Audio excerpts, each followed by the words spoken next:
sebuah pelajaran. Memang kita manusia, sifat berbeza-beza, tapi cuba kita sebuah bagas kerindu.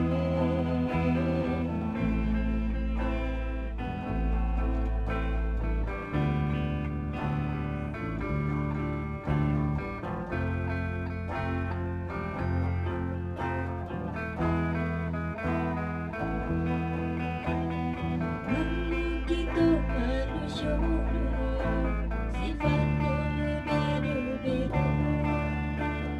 tapi cuba kita sebuah bagas kerindu. Bila sebuah masalah hubungan kita terjadi, ulang labing yang terbetul, tinju dalam ruwena.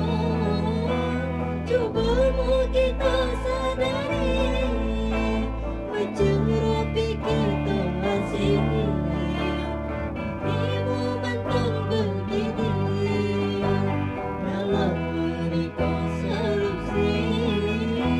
Cuba mu kita dengkari ilmu yang sungguh terjadi dalam persekon pribadi.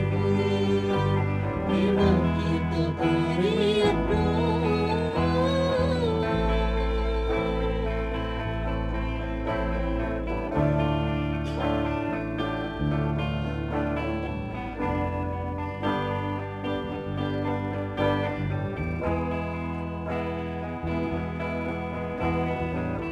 kita kriano masedaro, tua-tua muda-muda, belum ketik jadi sedara tu. Congkak aku deki iri dendam, kerinu kita hindari. Kita seagama, seiman, seislam, penuh dengan kasih sayang terhadap kita sesama manusia. Kasih sayang yang diharapkan saudara yang nak mampu. Kadang kulit nak pernah maka ikan, nak pernah manusia berkong.